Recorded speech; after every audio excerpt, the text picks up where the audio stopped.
Shalom, ketemu lagi dengan saya dalam segmen Teduh with SS. Pada kesempatan ini kita akan berbicara satu tema yang berjudul Rumah Roti.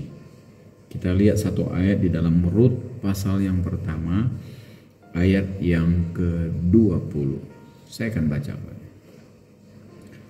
Tetapi ia berkata kepada mereka, "Janganlah sebutkan aku Naomi, sebutkanlah aku Mara, sebab yang Maha Kuasa telah melakukan banyak yang pahit kepadaku." Bapak Ibu yang dikasih oleh Tuhan, ini adalah pernyataan daripada Naomi,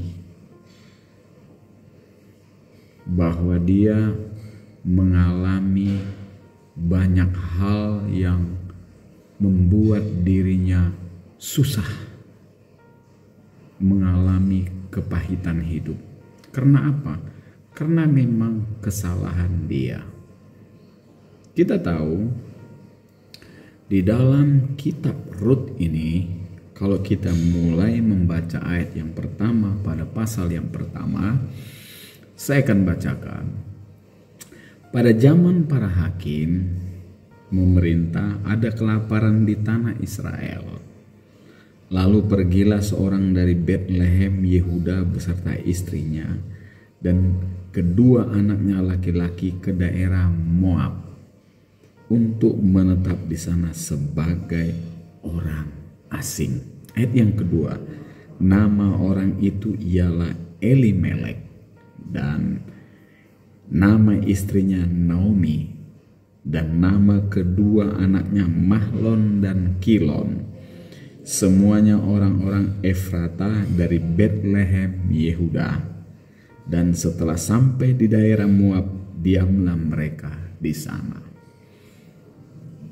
Elimelek beserta dengan istrinya Naomi dan kedua anaknya yaitu Mahlon dan Kilon. Mereka meninggalkan Betlehem. Karena apa? Di Betlehem pada saat itu terjadi kelaparan. Mereka pergi ke Moab. Bapak Ibu Saudaraku yang dikasih oleh Tuhan,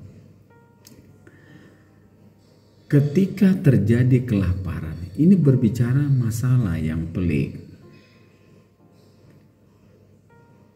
Mereka pergi meninggalkan Betlehem dan menetap di Moab. Kita tahu bahwa Betlehem berasal dari kata Ibrani, artinya rumah roti. Rumah roti. Tetapi Tuhan izinkan terjadi kelaparan di rumah roti. Ini sebenarnya proses. Sebenarnya proses yang Tuhan izinkan terjadi pada saat itu. Hanya memang Elimelek dan Naomi beserta kedua anaknya langsung mengambil keputusan meninggalkan Betlehem pada saat itu. Betlehem Yehuda. Betlehem ada dua. Ada Betlehem Yehuda dan ada Betlehem Efrata. Yesus lahir di Betlehem Efrata. Tetapi kita melihat Naomi beserta dengan suami dan anak-anaknya, mereka pergi dari Betlehem Yehuda ke Moab. Moab adalah suku yang dikutuk Tuhan atau daerah yang dikutuk Tuhan sebenarnya. Kalau kita melihat sejarah adanya bangsa Moab ialah ketika Lot, Sodom dan Gomora dibakar oleh Tuhan, Lot beserta dengan kedua putrinya terselamatkan. Dan mereka tinggal di satu tempat pada saat itu. Di dalam kitab Kejadian. Hanya bertiga, Lot beserta dengan kedua putrinya. Dan kalau kita membaca ceritanya, kedua putri ini bersepakat. Mereka berkata, ayo kita beri ayah kita minum supaya dia mabuk. Dan ketika dia mabuk, kita tidur dengan ayah kita. Karena pada saat itu tidak ada lelaki. Dan itu mereka lakukan. Dan akhirnya Lot mabuk, diberi minum. Dan dia tidur dengan putrinya yang pertama tanpa disadarinya. Dan lahirlah Moab. Ini sejarah daripada Moab, bangsa Moab. Bangsa yang dikutuk oleh Tuhan. Anak daripada Lot. Dengan putri yang tertua. Lahirlah Moab. Sementara anak dari putrinya yang kedua ini lahirlah suku atau asal daripada suku Bani Amon. Bani Amon. Jadi dengan kata lain, Moab ini daerah yang dikutuk, bangsa yang terkutuk. Namun kita melihat cerita ini, ketika terjadi kelaparan di Bethlehem, Elimelek beserta dengan Naomi dan kedua putranya, mereka pergi ke sana. Artinya secara rohani, ketika terjadi masalah, tekanan hidup, kelaparan ini tekanan hidup, mereka cepat sekali meninggalkan Bethlehem, meninggalkan Tuhan. Mereka pergi ke Moab. Artinya apa? Satu daerah yang tidak mengenal Tuhan. Ini gambaran secara rohani. Dan apa yang terjadi ketika mereka ada di Moab?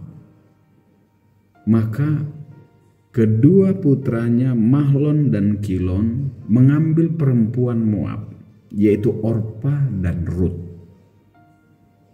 Ini mantu daripada Naomi, Orpa dan Rut. Dan pada akhirnya setelah mereka tinggal di sana, meninggallah Elimelek suami Naomi. Dan tidak lama berselang meninggallah Mahlon dan Kilon, anak daripada Naomi. Jadi Naomi menjadi janda dan kehilangan kedua anaknya dan suaminya. Yang tinggal hanya mantunya bangsa Moab, yaitu Orpa dan Rut. Dia mengalami kesusahan di sana, kepahitan. Itu sebabnya di dalam Rut pasal yang pertama ayat yang ke-20 tadi yang kita baca, dikatakan, tetapi ia berkata kepada mereka, janganlah sebut aku Naomi, sebutkanlah aku Mara. Sebab yang Maha Kuasa telah melakukan banyak yang pahit kepadaku. Mara artinya pahit. Kalau kita melihat bangsa Israel, mereka pernah ada di Mara dan di Elim. Airnya pahit. Jadi dengan kata lain, ketika mereka ada di Moab, mereka mengalami kepahitan. Mengalami kepahitan. Dan akhirnya Naomi memutuskan pulang kembali ke Bethlehem, ke Israel. Dia pulang kembali. Puji Tuhan. Ini bergambaran juga kepada kita anak-anak Tuhan. Ketika dia meninggalkan Tuhan, lalu dia mengalami kesusahan. Dan kembali lagi, puji Tuhan seperti anak yang terhilang. Itu sebabnya pada malam hari ini, dari cerita ini, saya mau menekankan kepada kita. Walaupun kita mengikut Tuhan, Tuhan kadang-kadang izinkan masalah pencobaan, serta kelaparan. Rumah roti bayangkan, bisa mengalami kelaparan Bethlehem. Tuhan izinkan. Tetapi jangan cepat-cepat mengambil keputusan meninggalkan Bethlehem, rumah roti, meninggalkan Tuhan. Akan pahit. Dan akhirnya kembali lagi ke rumah roti, ke Bethlehem. Itu yang Naomi lakukan. Dan kita melihat ketika dia sadar dan berdosa terhadap Tuhan, dia sudah meninggalkan Bethlehem, dia tinggal di Moab, dan akhirnya dia pulang ke Bethlehem beserta dengan Ruth menantunya, sementara Orpa tinggal tetap di Moab. Dan akhirnya ketika mereka pulang sadar, akhirnya Tuhan pulihkan, akhirnya Tuhan berkati. Dan kita tahu dalam cerita ini, kalau kita baca dalam kitab Rut, akhirnya Rut mendapatkan suami yang bernama Boas, orang yang kaya pada saat itu. Ini kebaikan dan kemurahan Tuhan. Ketika kita bersalah, meninggalkan Tuhan, kembali lagi, Tuhan beri kesempatan. Dan pada malam hari ini saya menekankan kepada kita, jangan pernah meninggalkan Tuhan. Walaupun kesusahan, tantangan hidup, kepahitan terjadi atas hidupmu saat ini, percayalah, Tuhan mempunyai rencana yang indah. Jangan cepat mengambil keputusan. Tetap setia kepada Tuhan. Walaupun ada masalah, pencobaan, tekanan hidup, Dia akan tetap menolong kita. Terima kasih, biarlah ini menjadi satu perenungan bagi kita untuk kita tetap setia di dalam Tuhan dalam keadaan apapun. Tuhan Yesus memberkati kita semua. Amin.